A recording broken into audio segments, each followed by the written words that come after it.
because we know that Maurice Strong and others said, as well as Mr. Hansen and countless others, that they want a post-industrial world. And since Al Gore sold us NAFTA and GATT and the environmental rules so far, they've done a great job. England is being deindustrialized. The United States is completely falling apart. And hopefully we can reverse this before these saboteurs complete their job. Lord Monckton, thank you so much for spending time with us. Again, what's the best website to visit? Yes, certainly. scienceandpublicpolicy.org. And just one little vignette to end. I showed the IPCC's latest bogus graph to a senior member of Congress in the House of Representatives just a couple of years ago. And he took one look at it and he said, "They can't have done that." I said, "They have." And he turned to his colleagues and he said, "Gentlemen, I think we've seen all we need to see." So now the Republicans have realized that this is nonsense scientifically, it is dangerous economically, and they, almost to a man, are now opposed to this nonsense. That is a very important change. So you do now have a choice in America that we don't have in Europe. You can vote Democrat and have more of this rubbish, or you can vote the other way and put a stop to it. Well, you're right. All the Republican candidates, except for Newt Gingrich, are promoting it. I don't trust Mitt Romney because he supported it previously. And I'm not normally a lesser of two evils guy, but there's no doubt Al Gore giving waivers to General Electric for their power plants and shutting down the others. I mean, these are actual saboteurs. Lord Monckton, thank you so much for joining us. And thank you, Alex. God bless America. Thank you so much. There goes Lord Christopher Monckton. He is really the prime mover when it comes to exposing this fraud. His information is absolutely essential. We're going to go to break and come back with the founder of Oath Keepers, Stewart Rhodes, with an update on Quartzsite, Arizona. It's been turned into a police state by the, quote, city officials who, quote, fired the mayor and police. And we're also going to look at the super Congress that's been set up to fleece the United States and more coming up on the other side with the conclusion of Infowars Nightly News with Stewart Rhodes. I'm Alex Jones.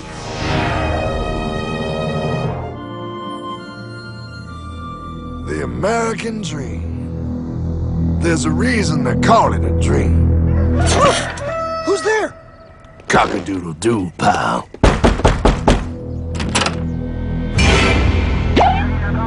No, no, no, no, no! I don't have any more money! My job sucks right now, please! I'll have more money next month! You can't take my house! Is that your signature? It is a private bank owned by private stockholders. A private bank? Do not let the name Federal fool you. If I got this money from the bank, and the bank got it from the Federal Reserve dump trucks, where does the Federal Reserve get their money?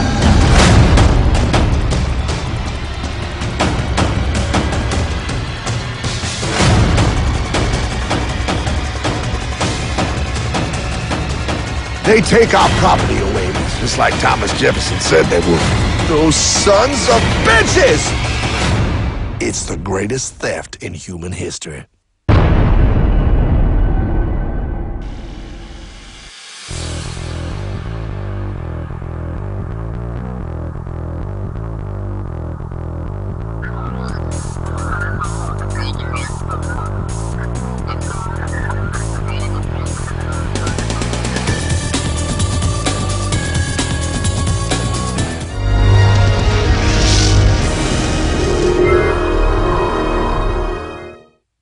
It's Infowars Nightly News. We are back. What an amazing interview with Lord Monckton. It is certainly a serious blow against tyranny that the Al Gore, George Soros global government carbon tax fraud is burning and in flames.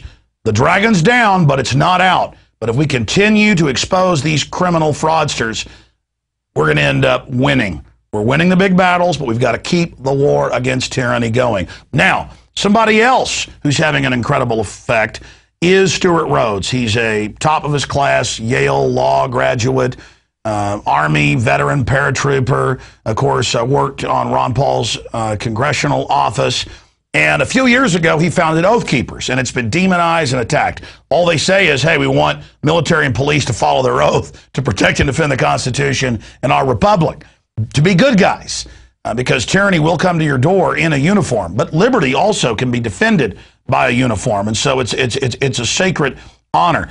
But I tell you, he got criticized for bringing up checkpoints and gun confiscation and martial law during collapses a few years ago, I guess 3 years ago or so, when they founded Oath Keepers. Maybe it's been longer, time flies.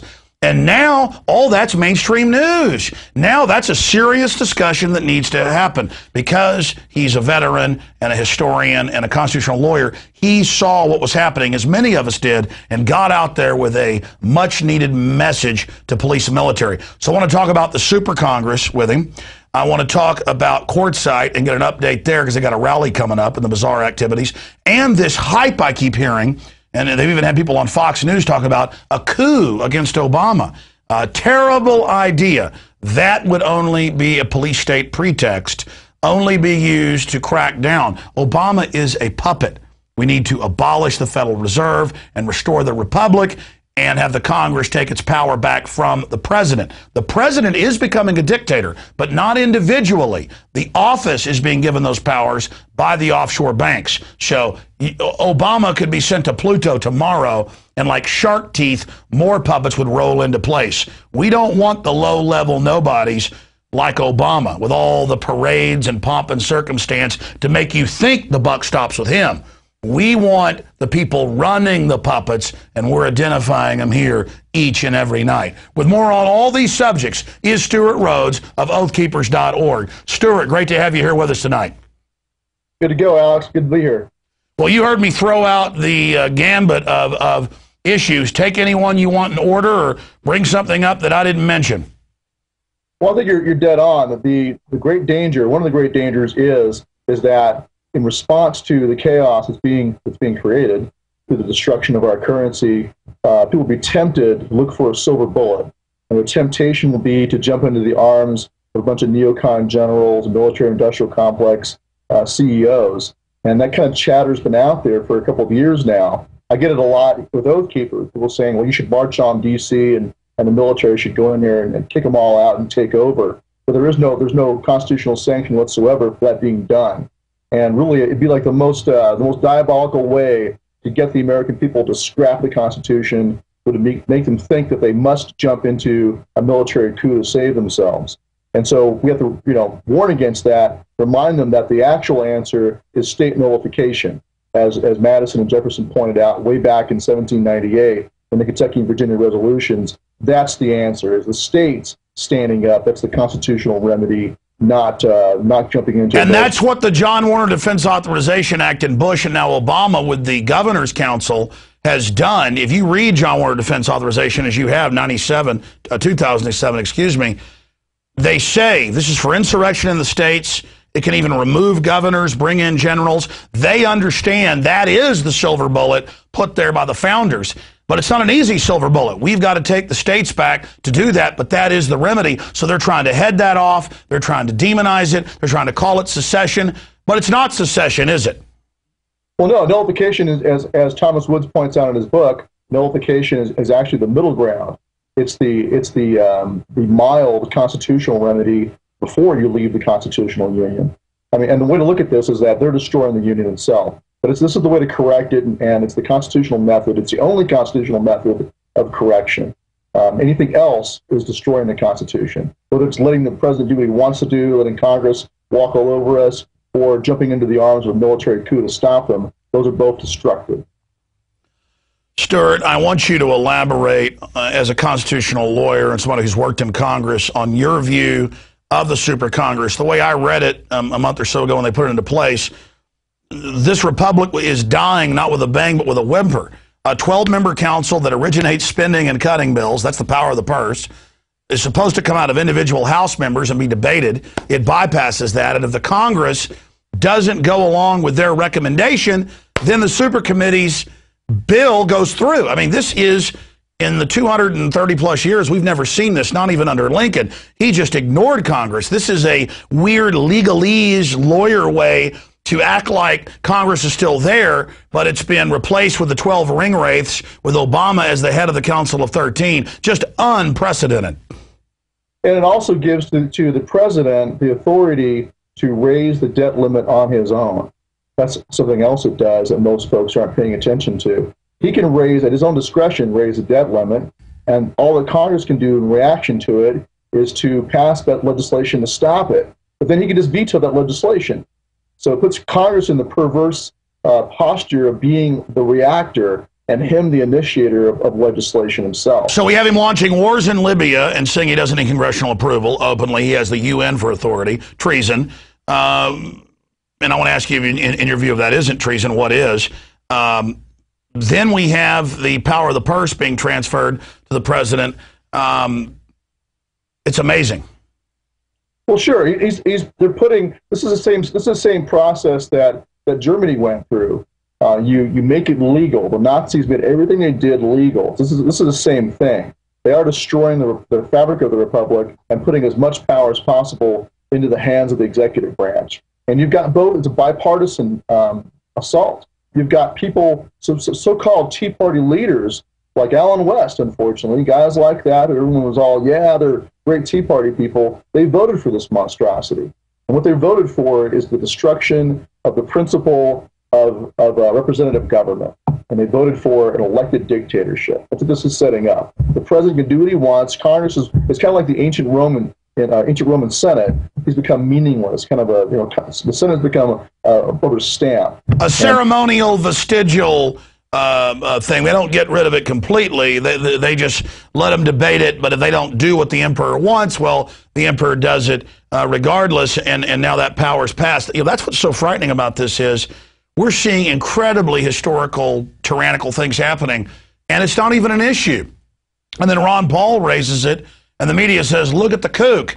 I don't think a lot of these bureaucrats and minions and even corporate chiefs realize in every case in history, once you unloose unbridled power, then the most horrible of people go into that void, and it invariably degenerates into hell itself. Yeah, they always believe they can control it, and they see themselves as being, part of the inner circle, and so they go along with the destruction.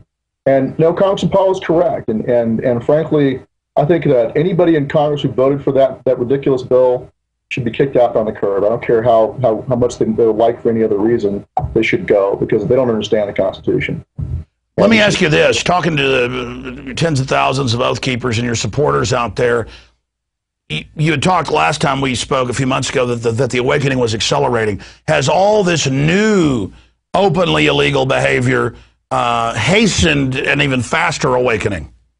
Yeah, I think it has. We got a phone call just the other day from a sergeant in Afghanistan, and he wanted to let us know that among all of his troops, they're all waking up, and quite a few of them are very much aware of the whole picture. Let's put it that way. He asked us some pretty pointed questions, and we gave our responses, and he said, well, we agree. We see it the same way you do. And so I think the Libya fiasco has opened a lot of their eyes, because here you've got a president who's not even claiming to be acting as the president of the United States and consulting Congress. Bush at least made noises about consulting Congress before he waged war. Here Obama